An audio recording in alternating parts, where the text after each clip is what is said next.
앞뒤 좌우에 계신 분들께 그냥 감사합니다 인사 한번 하십시다. 네, 감사합니다. 네, 감사합니다. 네, 우리 교우가 되어주시고 형제가 되어주시고 자매가 되어주셔서 참 감사한 것 같습니다. 오늘 백부장이 만난 예수님이라는 제목으로 하나님의 말씀을 증거하려고 합니다. 오늘 우리가 이제 이렇게 1년에 한 번이지만 하나님 앞에 추수감사주일 예배를 올려드리면서 마음이 참 따뜻하고 풍성하고 좋은 것 같습니다. 늘 하나님께 감사하지만 이렇게 한 주를 정해서 특별하게 하나님께서 베푸신 풍성한 것들 감사할 수 있는 믿음 지킨다는 건 너무나 귀하고 아름다운 것 같습니다. 그래서 지난 주일에 여러분 감사 카드를 한번 작성해 보실 것을 제가 권했습니다. 해보셨나요? 네. 그래서 저도 이번 주 내내 무엇에 좀 감사해야 할까 생각하느라 애써 봤습니다. 그런데 웬걸요, 일상으로 들어가 버리니까 월요일, 화요일, 수요일, 목요일이 지나는데 사실 머리로는 감사할 일들이 있다는 걸 알겠는데 삶으로는 감사가 잘 안 나오는 거예요. 여러분도 혹시 그런 일상을 살지 않으셨습니까? 머리로는 분명히 감사할 일들이 내 삶에는 많다는 걸 알지만 하루하루 사는 것이 버겁고 피곤하고 현실에 찌들어 있어서 가슴으로는, 삶으로는 감사를 체감하기는 어렵다는 느낌. 그래서 감사의 제목을 적어보려고 해도 뭔가 억지로 짜내야 되는 것 같은 그런 느낌 받지 않으십니까? 이제 그러다 보니까 마음이 힘들어지고 가족들한테 웃어주는 것도 힘들더라고요. 그러는 와중에 이제 오늘 말씀 본문은 이미 한 달 전에 정해져 있었기 때문에 이 추수감사 주일과 맞춰서 이제 설교 준비를 하기는 해야 되는데 이게 연결이 잘 안 되는 거예요. 그래서 답답하기도 했고 또 지난주 설교가 참 별로였다는 아내에게 들은 말도 있고 해서 또 제 설교가 너무 이해하기 어렵다는 피드백을 받은 일도 있고 해서 부담은 더 크고 몸은 피곤하고 마음이 지옥인 거예요.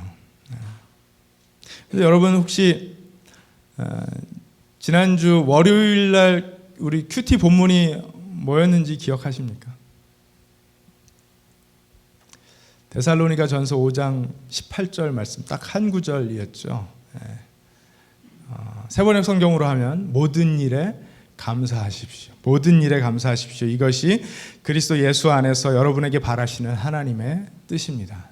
이 추수감사 주일을 이렇게 예비하면서 월요일 큐티 본문으로 받기 얼마나 적절한 구절입니까?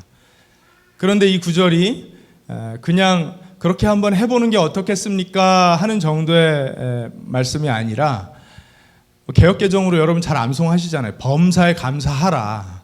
범사에 감사하라. 이것은 명령문이에요. 모든 일에 감사하라는 것입니다. 머리로는 알죠. 감사할 수 있지. 감사할 수 있지. 이렇게 생각은 들지만 일상이 그렇게 피곤한데 어떻게 일일이 다 감사할 수가 있어요? 모든 일에 어떻게 감사할 수가 있습니까? 그런 생각 저만 하는 건 아니죠. 물론 올해 우리가 많은 일들에 감사할 수 있습니다. 하나님께서 이렇게 아름다운 교회 건물과 예배당을 우리에게 허락하신 것 물론 감사할 일입니다. 전혀 예상하지 못한 방법을 통해서 하나님 일하심을 보여주신 것 너무나 감사할 일이 분명합니다. 또 가족들이 한 해 내내 건강하게 살 수 있었다는 거 당연히 감사할 일 맞습니다. 또 따뜻한 밥 먹으면서 살 수 있었던 거 감사할 일 맞습니다. 아름다운 사람들과 귀한 공동체를 이룰 수 있었던 것 감사할 일 맞습니다. 머리로는 알아요. 그렇죠? 그런데 우리가 이렇게 머리로 아는 감사의 제목들을 이렇게 짚어볼 때 어떤 생각이 들죠? 그래. 한 끼도 제대로 못 먹고 사는 사람들 세상에는 많은데 하루 세끼 밥 따뜻하게 먹을 수 있으면 그거 너무나 감사한 거지. 당장 오늘 밤에 누울 곳이 없는 사람들이 많은데 따뜻한 집에서 이 추운 계절을 날 수 있으면 너무나 감사한 일이지. 뭐 이런 생각 하잖아요. 지하 굴에 숨어서 누가 들을까봐 벌벌 떨면서 찬송가를 노래로 하지도 못하고 그저 속으로 되뇌이는 사람들도 있는데, 신앙 때문에 핍박당하는 사람들도 있는데, 이렇게 아름다운 환경 속에서 예배 드릴 수 있는 거 감사할 일 맞지? 이런 생각할 수 있잖아요. 아름다운 공동체는 고사하고 세상에 의지할 사람 하나 없는 사람들도 있는데, 이렇게 따뜻한 교회가 있다는 거 감사할 일 맞지? 이렇게 생각할 수 있어요. 머리로는 이런 생각들을 할 수 있습니다. 그래서 바울 사도가 모든 일에 감사하라고 했으니까 그렇게 감사하며 살아야지, 이런 생각을 해볼 수 있어요. 그런데 제가 일주일을 그렇게 피곤하게 한번 살아보니까요, 당장 내 몸이 피곤하고 힘드니까 머리로 하는 감사가 가슴으로 체감되지는 않더라고요. 여러분, 그런데 실제로 매일매일 그런 삶을 살아가는 사람들은 어떻게 하면 좋을까요? 세상에는요, 정말로 태어나 보니까 온 세상 어디에도 의지할 곳 하나 없는 고아로 태어난 사람들도 있잖아요. 비교의 대상으로서가 아니라 정말 태어나 보니까 하루 밥 한 끼 먹을 수 없는 그런 상황에 태어난 사람들도 있잖아요. 태어나 보니까 내가 처한 환경이 전쟁의 끔찍한 공포를 날마다 경험하면서 두려움에 벌벌 떨어야 하는 사람들도 있잖아요. 그런 사람들은 머리로라도 어떻게 감사할 수가 있죠? 우리는 그런 사람들도 있는데 하면서 감사의 비교의 대상을 찾아서 굳이 감사한다고 해보겠지만, 그런 사람들은 어떻게 감사하나요? 만약에 우리가 이 아름다운 예배당을 찾지 못해서 아직도 저희 집에서 예배를 드린다든지 아니면 전전긍긍하고 있다면 과연 하나님 앞에 감사할 수가 있는 것일까요? 이런 생각을 해봅니다. 자식이 셋이 있는데 첫째 아이는 아픈 곳이 없이 건강하게 태어났어요. 그런데 둘째 아이는 태어나면서부터 앞이 보이지 않아요. 그리고 셋째 아이는 태어나면서부터 귀가 들리지 않습니다. 만약에 그렇다면 첫째 아이가 건강한 것에 대해서 정말 감사할 수 있을까요? 그냥 비교의 대상으로서 우리가 하는 감사로, 아이고 앞이 안 보이는 애도 있는데 건강해서 감사합니다. 귀가 안 들리는 아이도 있는데 비교해서 감사합니다. 이런 식으로 머리로 하는 감사 할 수 있을까요? 제가 만약에 부모라면 못할 것 같아요. 그 감사. 유대인 남자들이 날마다 3가지 감사의 기도를 드렸다고 하죠. 여러분 잘 아시는 내용일 텐데, 혈통으로 이방인이 아닌 유대인으로 태어난 것을 감사한다고 기도합니다. 성별로는 여자가 아닌 남자로 태어난 것을 감사한다고 합니다. 직업으로는 세리가 아닌 것을 감사한다고 합니다. 이렇게 3가지를 매일 감사 기도로 하나님께 드린다고 하는데, 여러분 이게 진정한 감사입니까? 만약에 그러면 이방인으로 태어나면요, 여자로 태어나면요, 태어나 보니까 아버지 직업이 세리면요, 어떻게 해야 되는 것일까요? 모든 일에 감사라는 하나님의 말씀에 어떻게 순종할 수가 있을까요? 이제 제 몸이 피곤하다 보니까 이런 생각들까지 쭉 이렇게 하게 됐습니다. 머리로만 그냥, 또는 비교의 대상을 찾아서 하는 억지스러운 감사, 또는 내가 누리고 있는 환경이 내 것이라고 생각해서 나는 그럴만하다고 생각해서 드리는 감사, 그런 것 말고 좀 본질적인 감사가 내 삶에 있으면 좋겠다. 이런 생각들을 하면서 말씀을 이제 거듭 묵상을 하는데, 오늘 추수감사절을 맞이하여서 우리가 무엇을 근본적으로 감사해야 될지가 점점 선명하게 느껴지더라고요. 그래서 저와 여러분이 마찬가지로 오늘 이 감사의 예배를 드리면서 과연 우리는 하나님께 무엇을 감사하고 그걸 체감해야 될까, 말씀을 통해서 한번 함께 살펴보았으면 좋겠습니다. 누가복음 7장 1절에서 10절까지의 말씀을 함께 살펴보면서, 여기에는 이제 백부장과 예수님이 만나는 그런 내용이 기록되어 있는데, 과연 이 말씀에 우리가 본질적으로 감사해야 되는 그것이 기록되어 있는지 한번 살펴보도록 하겠습니다. 본문을 읽기 전에 오늘 본문 바로 앞장인 6장 이야기를 조금 할 필요가 있을 것 같아요. 누가복음을 이렇게 쭉 살펴보면 예수님께서 사람들에게 이적을 보이시고 귀신을 쫓으시고 병을 치유해 주시고 천국 복음을 선포해 주십니다. 그러는 와중에 이제 무리들 가운데, 제자들 가운데 사도 12를 선택하여서 부르세요. 세우세요. 그리고 나서 여러분 잘 아시는 그 팔복 말씀이 포함되어 있는 산상수훈 말씀을 무리들에게 들려주십니다. 그 내용이 이제 6장에 기록이 되어 있어요. 누가복음 6장에. 그 자세한 내용은 마태복음 5장에서 7장에 더 자세히 기록이 되어 있고, 누가복음 6장은 그 말씀을 요약적으로 기록을 하고 있습니다. 그리고 그 말씀 마지막 부분에 이제 이런 말씀을 하세요. 어찌하여 너희는 나더러 주님 주님 하면서도 내가 말하는 것을 행하지 않느냐? 내게 와서 내 말을 듣고 그대로 행하는 사람이 어떤 사람과 같은지를 너희에게 보여주겠다. 그러니까 말로만 믿는다고 하는 사람이 아니라 진짜 믿는 사람이 어떻게 사는지 내가 보여주겠다 말씀하시는 거예요. 어떻게 사냐 하면요, 그는 땅을 깊이 파고 반석 위에다 기초를 놓고 집을 짓는 사람과 같다. 홍수가 나서 물살이 그 집에 들이쳐도 그 집은 흔들리지 않는다. 잘 지은 집이기 때문이다.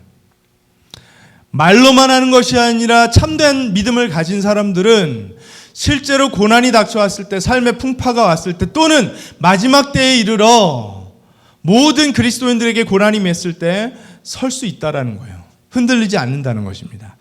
그러나 내 말을 듣고서도 그대로 행하지 않는 사람은 기초 없이 맨 흙 위에다가 집을 지은 사람과 같다. 물살이 그 집에 들이치니 그 집은 곧 무너져 버렸고 그 집의 무너짐이 엄청났다. 말로만 믿는다고 하는 사람들, 참된 믿음을 갖지 못한 사람들은 결국은 그런 일이 닥칠 때 흔적도 없이 사라져 버린다는 것입니다. 그래서 말만 하는 것이 아니라 예수님의 말을 듣고 행하는 사람이 진짜 믿음을 가진 사람이라고 예수님께서 강조를 하세요. 진짜 믿음은 반드시 행동하게 되어 있다, 이것을 말씀하십니다. 그리고 그 말씀 직후에 이제 오늘 이 누가복음 7장 말씀이 이어지는 것입니다. 우리가 뭘 예상할 수 있을까요? 예수님께서 강조하시는 말로만 하는 믿음이 아니라 행동하는 진짜 믿음이라는 것이 어떤 것인지 예로 들 이야기가 기록되어 있을 것이라고 예상해 볼 수 있겠죠. 바로 그 내용이 오늘 본문에 기록이 되어 있어요. 누가복음 7장 1절에서 10절 말씀 제가 읽어드립니다. 예수께서 자기의 모든 말씀을 백성들에게 들려주신 뒤에 가버나움으로 가셨다. 어떤 백부장의 종이 병들어 거의 죽게 되었는데 그는 주인에게 소중한 종이었다. 그 백부장이 예수의 소문을 듣고 유대 사람들의 장로들을 예수께로 보내어 그에게 청하기를 와서 자기 종을 낫게 해달라고 하였다. 그들이 예수께로 와서 간곡히 탄원하기를 그는 선생님에게서 은혜를 받을 만한 사람입니다. 그는 우리 민족을 사랑하는 사람이고 우리에게 회당을 지어주었습니다 하였다. 예수께서 그들과 함께 가셨다. 예수께서 백부장의 집에서 그리 멀지 않은 곳에 이르렀을 때에 백부장은 친구들을 보내어 예수께 이렇게 아뢰게 하였다. 주님, 더 수고하실 것 없습니다. 저는 주님을 내 집에 모셔드릴 만한 자격이 없습니다. 그래서 내가 주님께로 나아올 엄두도 못 냈습니다. 그저 말씀만 하셔서 내 종을 낫게 해 주십시오. 나도 상관을 모시는 사람이고 내 밑에도 병사들이 있어서 내가 이 사람더러 가라고 하면 가고 저 사람더러 오라고 하면 옵니다. 또 내 종더러 이것을 하라고 하면 합니다. 예수께서 이 말을 들으시고 그를 놀랍게 여기시어 돌아서서 자기를 따라오는 무리에게 말씀하셨다. 내가 너희에게 말한다. 나는 이스라엘 사람 가운데서는 아직 이런 믿음을 본 일이 없다. 심부름 왔던 사람들이 집에 돌아가서 보니 종은 나아 있었다. 아멘. 자, 이 말씀은 어떤 백부장의 이야기입니다. 백부장은 어느 회사의 라스트네임이 백신 부장님이 아니에요. 그 로마 군대에 100명 정도 부하를 거느릴 수 있고 지휘할 수 있는 센투리언, 그런 직급을 가진 로마 군인 장교였습니다. 성경에 보면은요, 참 이상한 것이 대부분의 백부장들이 긍정적으로 묘사가 되어 있습니다. 누가복음 23장에도 보면 예수께서 십자가에서 숨을 거두신 후에 그 자리에 있던 백부장이 이런 말을 해요. 하나님께 영광을 돌리며 이 사람은 참으로 의로운 사람이었다라고 이야기를 하는 믿음의 고백이 기록이 되어 있습니다. 또 사도행전 10장에 보면 하나님께서 고넬료라는 백부장을 통하여 베드로를 부르시는데 이 백부장 고넬료를 사람들이 이렇게 묘사를 해요. 고넬료라는 백부장이 보내서 왔습니다. 그는 의로운 사람이요 하나님을 두려워하는 사람입니다. 그는 온 유대 백성에게 존경을 받고 있습니다. 이렇게 백부장들에 대해서 긍정적인 묘사를 많이 합니다. 그 이유는 아마도 이 로마 군대가 그 당시 최고의 군대였잖아요. 로마는 그 당시 알려진 세계에서 최강국이었고 로마 군대는 굉장히 뛰어난 군사력을 가지고 있었던 군대였습니다.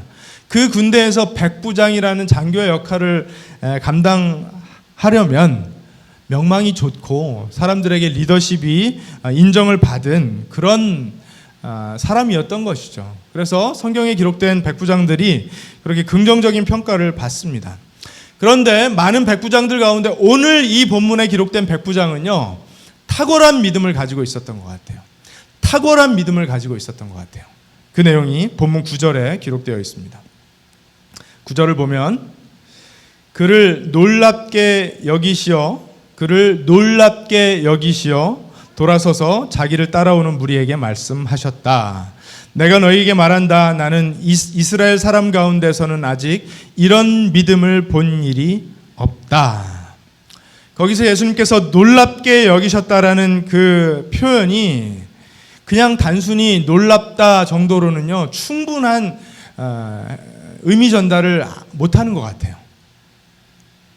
영어로 보면요, 그 헬라어 사전을 보면요, extraordinarily impressed, 매우 놀랐다는 거예요. 놀라 자빠질 정도로 감동을 받았다는 것입니다. 그리고 그 단어 가운데는요, 기뻐하였다, 깜짝 놀랐다, 이런 뜻도 담겨져 있습니다. 여러분, 예수님이 이 세상에 놀라실 일이 그렇게 많이 있을까요? 예수님 하나님이시잖아요. 모든 것을 아시는 분이잖아요. 모든 것을 하실 수 있는 분이잖아요. 사람들이 예수님에 대해서 놀라면 놀랐지 예수님께서 사람에 대하여 놀라실 일이 뭐가 그렇게 있겠습니까? 그런데 오늘 본문을 보니까 영어 성경으로 보면 He was marveled, He was amazed. 너무나 놀라신 거예요. 제가 오늘 본문 그 설교 제목을 백부장이 만난 예수님 뭐 이렇게 정했지만 사실 백부장은 예수님을 만나지 않습니다. 예수님도 백부장을 만나지 못하세요. 그 이유가 이제 오늘 본문 가운데 나와 있습니다. 그런데 만나보지도 못한 이 백부장의 믿음을 예수님께서 이 정도로 칭찬하세요. 매우 기뻐하시면서 칭찬하셨어요. 온 이스라엘에 이 정도 믿음을 가진 사람이 없다. 이런 믿음 내가 처음 봤다. 조금 전에, 바로 얼마 전에 예수님께서는 무리들 가운데 12제자 또는 12사도를 선택하셔서 세우셨거든요. 그렇죠? 그러면 나름대로 이렇게 세움받은 12사도 입장에서는 어떨까요? 아니, 우리가 믿음이 좋아서 예수님께서 우리를 선택해 주신 줄 알았는데 온 이스라엘 중에 가장 믿음이 뛰어난 사람이라고 칭찬을 해버리시면 우리는 뭐가 되나 뭐 이런 생각하지 않았을까요? 근데 예수님께서 그 말씀을 하시는 거예요. 내가 이런 믿음은 본 적이 없다. 놀라운 칭찬입니다. 이 대단한 믿음을 가지고 있었던 백부장이 그 종이 하인이 병에 걸려 죽게 생겼다라는 이유로 그 유대의 장로들, 그러니까 유대 사회의 어른들이죠. 그들을 통해서 예수님께 부탁을 합니다. 이 사람은요, 이 백부장은 유대 사회 안에서 굉장히 긍정적인 평가를 듣고 있었어요. 유대 사람들에게 호의적이었고요. 이스라엘 사람들에게 호의적이었고 그들을 위해서 회당을 지어준 사람입니다. 오늘 본문이 그걸 이야기합니다.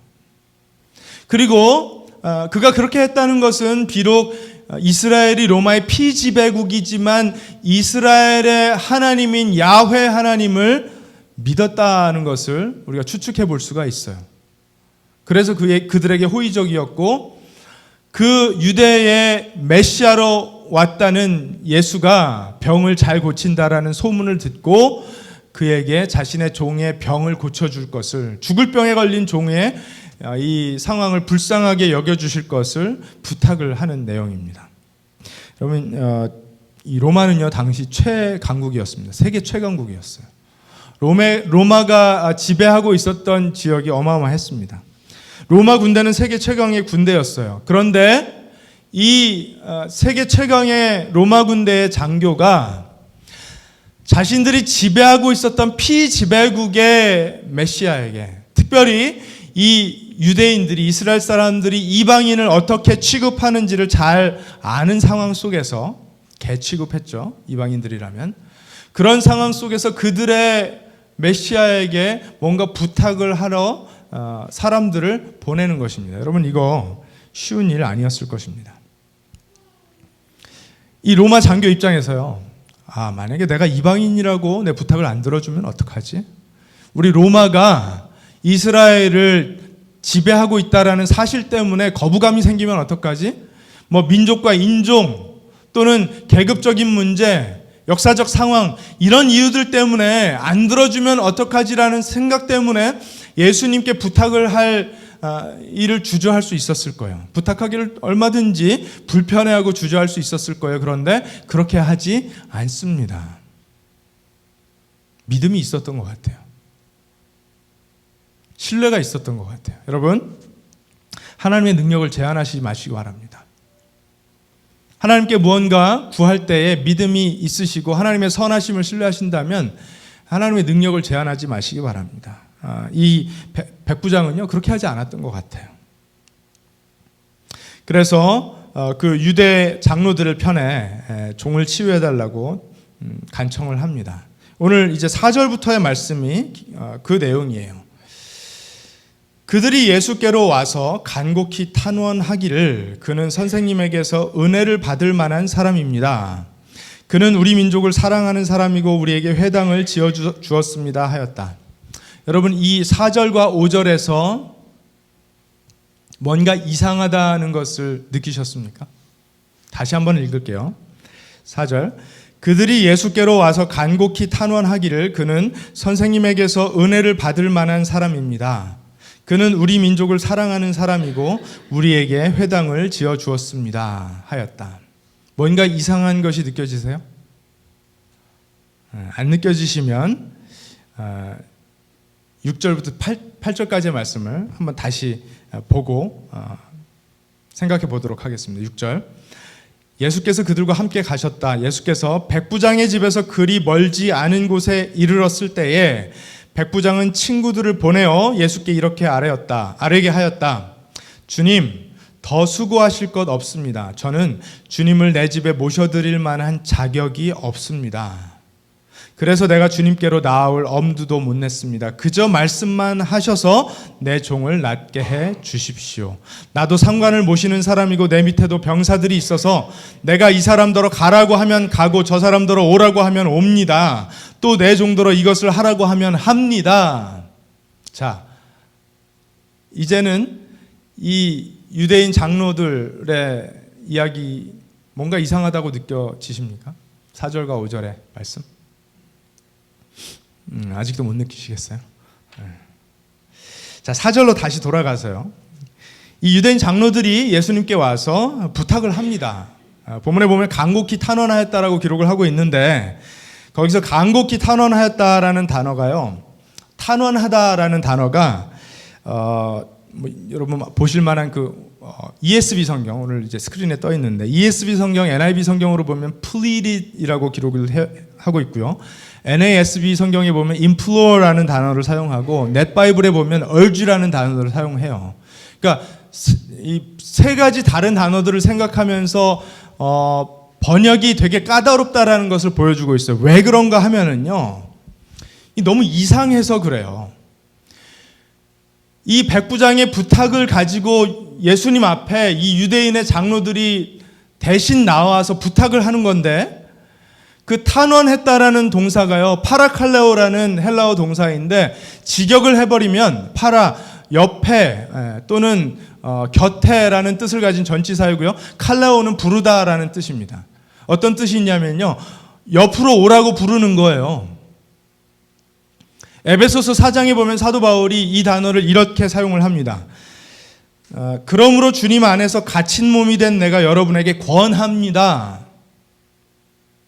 이 세번역으로 번역해 놓으니까 이렇게 점잖게 번역을 했는데, 내가 여러분에게 권합니다 이렇게 번역을 했지만, 사실은 바울 사도가 사도된 입장에서 에베소 교회에게 명령한 거나 마찬가지예요.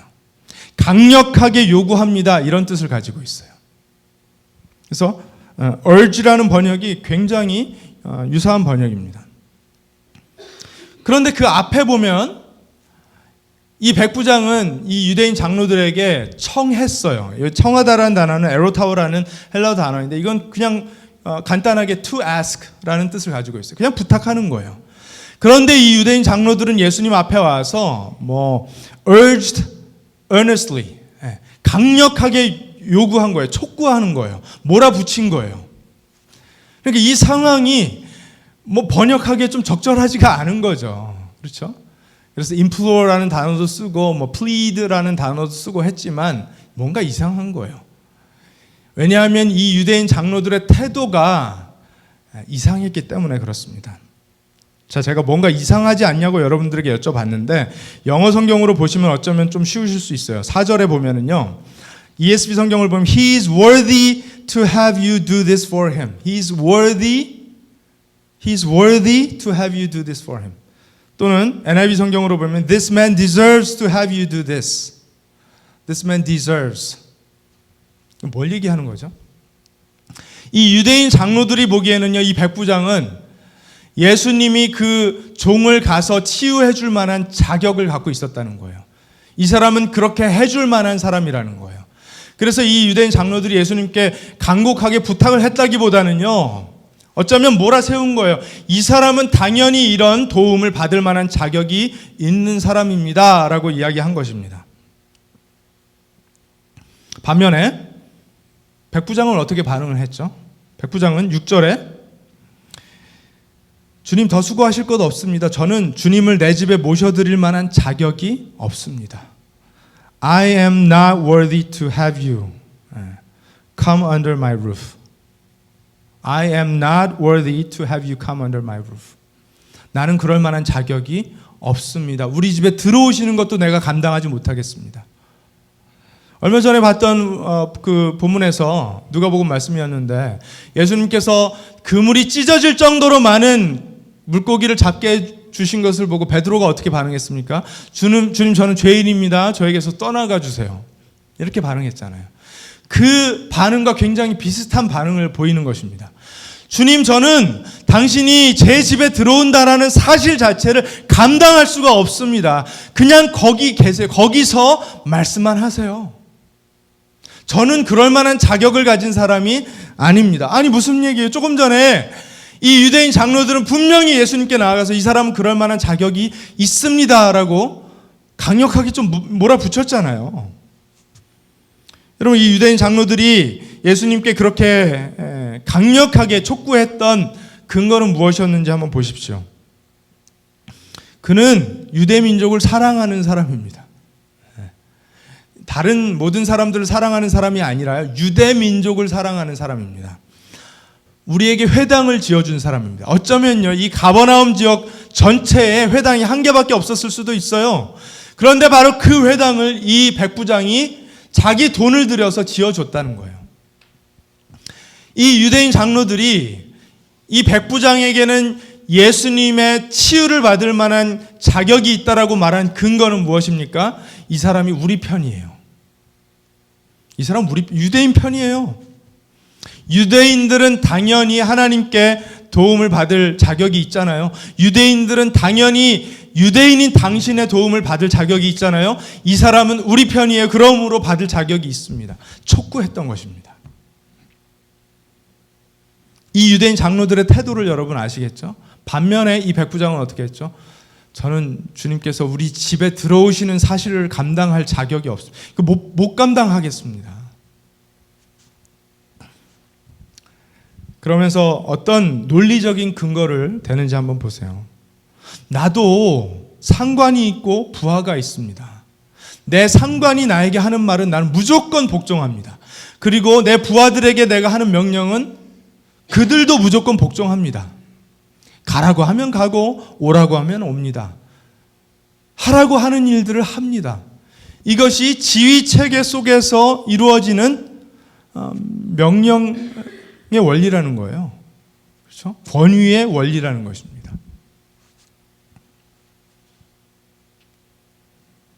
이 백부장은 뭘 믿고 있었냐면요. 예수님의 명령이면 질병이나 건강도 반드시 복종할 것이라는 것을 믿었던 거예요. 그냥 말씀만 하시면 돼요, 주님. 예수님의 명령이면 죽음과 생명까지도 반드시 복종할 것임을 알고 있었던 거예요. 믿었던 거예요.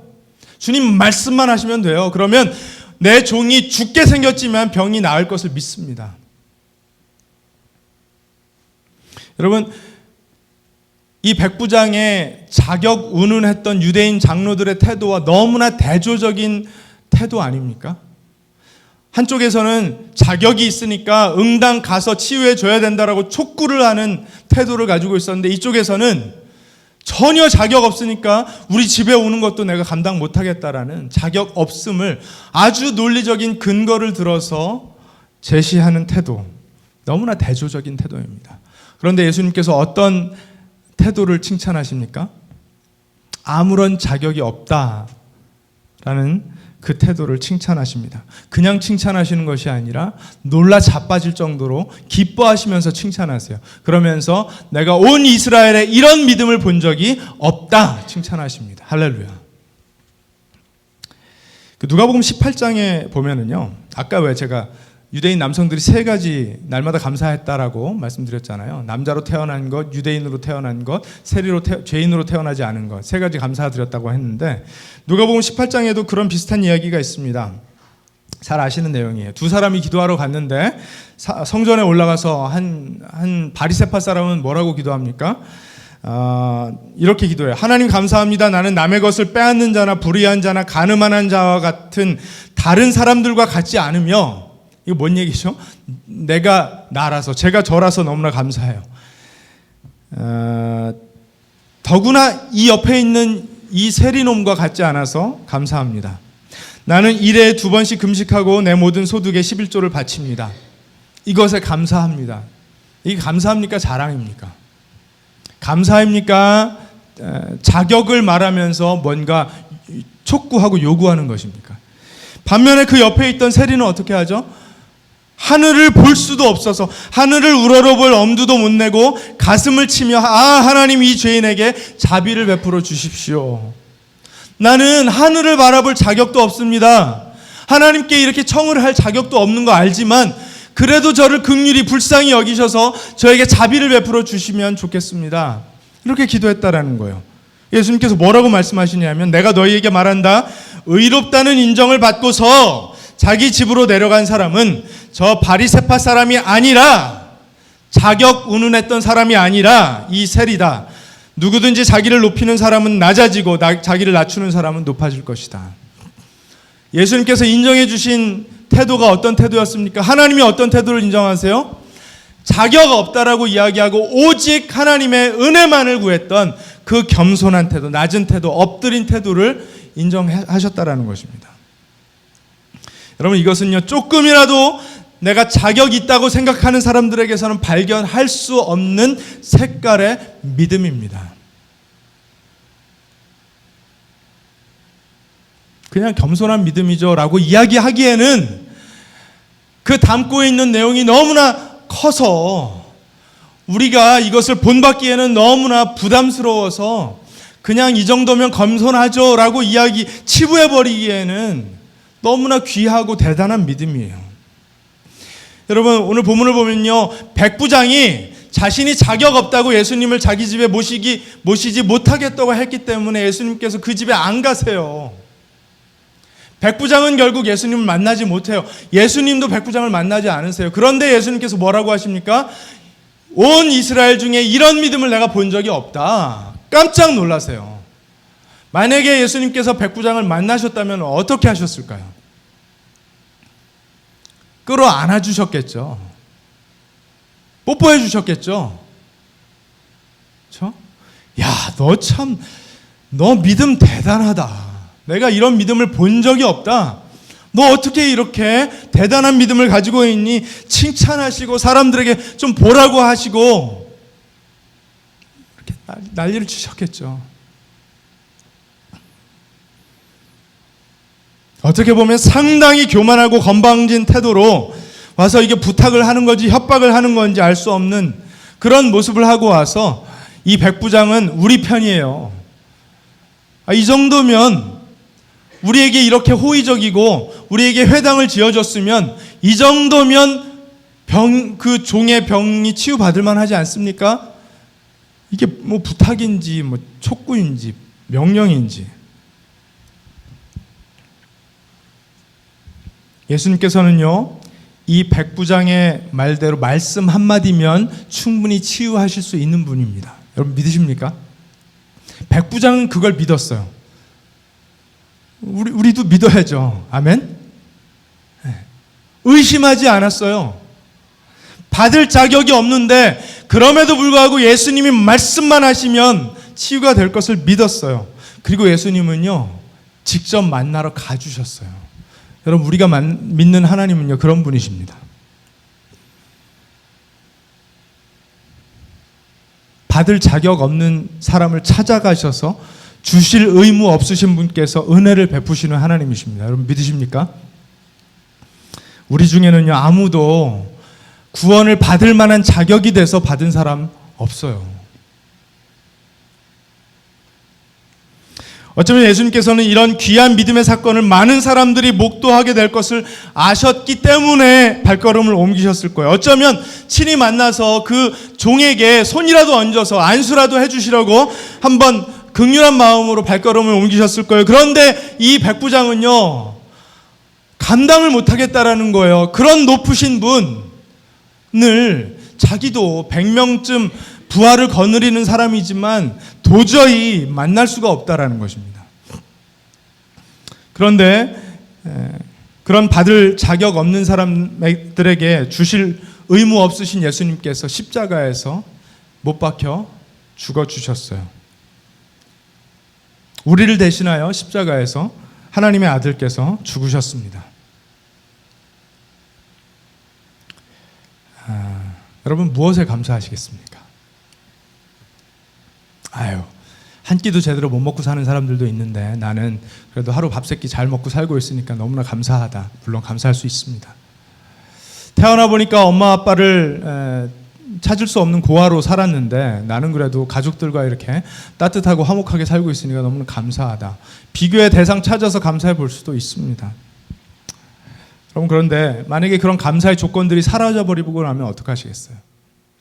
일상에 찌들어서 머리로는 감사의 조건들이 있다는 건 알겠지만 내 일상이 너무 피곤하고 지쳐서 너무 드라이해져서 피폐해져서 혼미스러워서 감사를 체감은 못하겠다면 여러분 어떻게 하셔야 되겠어요? 제가 뭘 생각했냐면요, 내가 본질적으로 내 몸이 피곤하다는 이유 때문에 내 마음이 분주하고 피폐해졌다라는 이유 때문에 놓치고 있는 본질적인 감사의 제목이 있다라는 것을 오늘 본문 말씀을 보면서 묵상하면서 깨닫게 된 거예요. 무엇입니까? 여러분, 여러 가지 환경과 조건 때문에도 감사할 수 있어요. 그런데 유대인들처럼 나는 여자가 아니라서 감사하고 세리가 아니라서 감사하고 이방인이 아니라서 감사한다고 하나님께 감사의 제목을 올려드리시겠어요? 아니잖아요. 그런 감사의 조건들이 없어질 때에도 우리는 여전히 감사할 수 있습니다. 왜죠? 하나님이 우리를 만나주셨기 때문에요. 아무런 받을 자격 없는 우리에게 주실 의무 없으신 분께서 찾아오셔서 나의 하나님 되어주셨기 때문에요. 그리고 그 하나님을 전적으로 신뢰하고 그분께 소망을 걸고 그분에게 내 인생을 걸 수 있는 믿음을 주셨기 때문에요. 바로 이 백부장이 예수님께 가지고 있었던 이런 믿음을 하나님께서 선물로 주시기 때문에 조건과 환경에 상관없이 감사할 수 있다는 것입니다. 여러분 믿으십니까? 공감이 잘 안 되시나요? 그 믿음이 있다 손 치더라도 나에게 감사의 조건이 다 사라져 버리고 나면 어떻게 감사할 수 있습니까? 이런 생각 드세요? 그런데 여러분 진짜로 정말로 그런 감사의 조건들이 다 사라져 버리고 나면 그때 알게 돼요. 그때 알게 됩니다. 제가 지난 한 주간 힘들었다고 말씀을 드렸지만 여러분 인생은요 살다 보면 힘든 일 투성이입니다.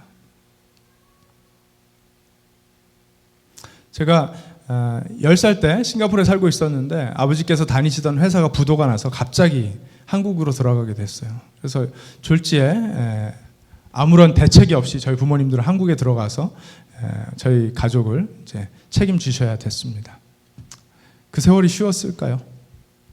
17살에 한국의 중소기업들이 우르르 다 무너져 내릴 때 저희 아버지께서 운영하시던 회사도 부도가 나서 만불을 채 못 가지고 92년도에 저희 가족이 미국으로 이민이라는 걸 해왔습니다. 이민이 아니죠.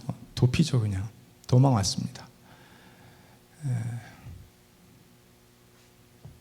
한국에서 고등학교 다니면서 늘 칭찬받고 공부 잘한다고 칭찬받고 어디 가서도 모범이 된다고 이렇게 칭찬받던 학생이 고등학생이 미국에 오자마자 4달 만에 그 수완밋이라는 시장통 같은 데 나가서 끊임없이 일을 해야 됐습니다. 대학교 다니면서도 40시간, 50시간 일을 쉴 수가 없었어요.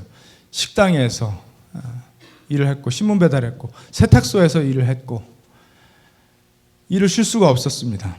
전도사로 이제 달라스 신학교에 입학을 해서 전도사 생활을 하고 있을 때 2008년도에 그 가을이었는데요.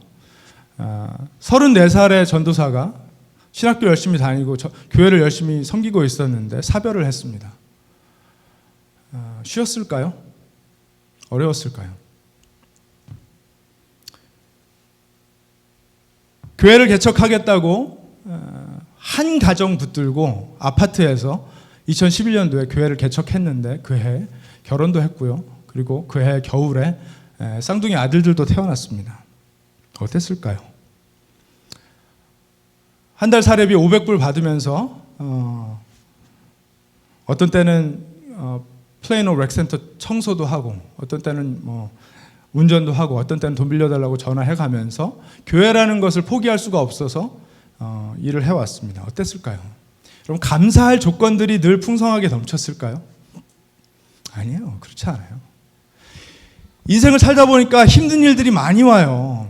나만 그런 게 아니라 더불어 인생을 살아가는 사람들의 삶 속에는요 그런 힘든 일들이 찾아옵니다. 그럴 때 어떻게 감사할 수가 있겠어요? 어떻게 모든 일에 감사라는 이 하나님의 엄중한 명령을 순종을 할 수가 있겠어요?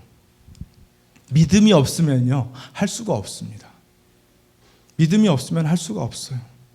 여러분 믿음이 없는데 어떻게 하루 끼니를 걱정하는 사람들이 감사할 수가 있겠어요? 믿음이 없는데 어떻게 전쟁통에서 감사할 수가 있겠어요? 믿음이 없는데 어떻게 감사할 수가 있겠어요? 여러분 감사의 본질은요 믿음이에요. 믿음. 어떤 믿음입니까? 이 온 세상의 창조주 되신 하나님께서 우리를 구원하실 예수 그리스도 하나님의 아들을 이 땅에 보내셨고 십자가에서 못 박혀 죽게 하셨고 그분께서 나를 찾아와서 내 삶의 주인 되어주셨다라는 그 믿음. 그래서 어려운 시기를 겪는 과정 중에서도 이 믿음만 있으면 내가 통과할 수 있다는 것, 겪어낼 수 있다는 것, 일어설 수 있다는 것을 아는 믿음.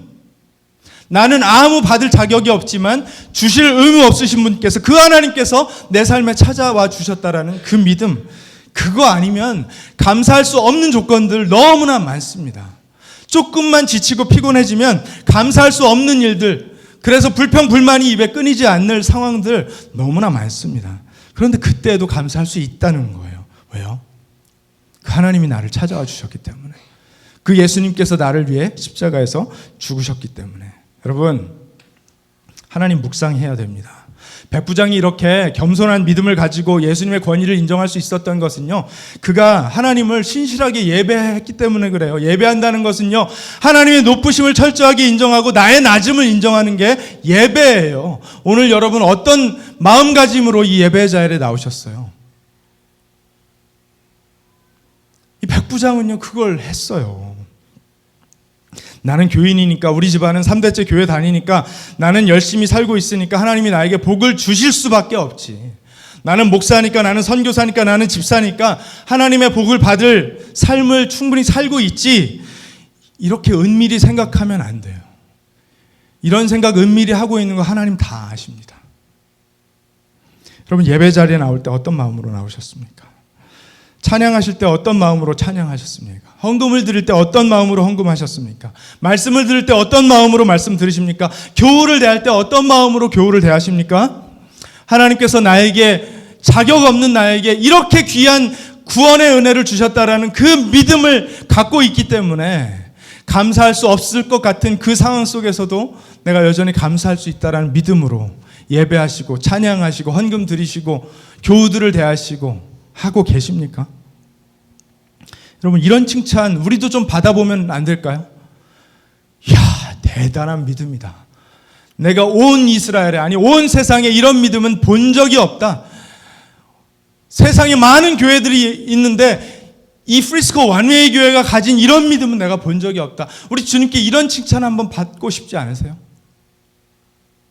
어떻게 그런 상황 속에서도 감사할 수가 있지? 어떻게 그렇게 놀라운 태도로, 어떻게 그렇게 겸손한 태도로 하나님을 예배할 수가 있지? 그런 칭찬 한번 받아보면 좋을 것 같습니다. 이 백부장이 가지고 있었던 믿음은요, 피지배국이라고 우습게 보지 않는 겸손함이 배어 있는 믿음이었습니다. 위계 질서를 명확히 알고 있었지만 자신의 종의 목숨을 너무나 소중하게 여기는 긍휼함이 배어있는 믿음이었고요. 유대인들에게 회당을 지어줄 수 있는 긍휼함과 넉넉함이 배어있는 믿음이었고요. 전혀 자격이 없다고 낮게 엎드릴 줄 아는 겸손함이 배어있는 믿음이었고요. 먼 거리에서도 분명히 치유하실 수 있다고 확신하는 믿음이었고요. 말씀만으로 죽게 된 사람이 살아날 수 있다라고 말씀을 신뢰하는 그런 믿음이었습니다. 여러분, 예수님을 믿는 믿음, 이 가장 본질적인 믿음, 이 감사의 제목이 있으면요, 견뎌내지 못할 고난이 없습니다. 하나님을 신뢰하기 때문에 그렇습니다. 그 과정이 하나님 드러내는 기회가 되기 때문에 그렇습니다. 소망을 잃어버리지 않을 수 있기 때문에 그렇습니다.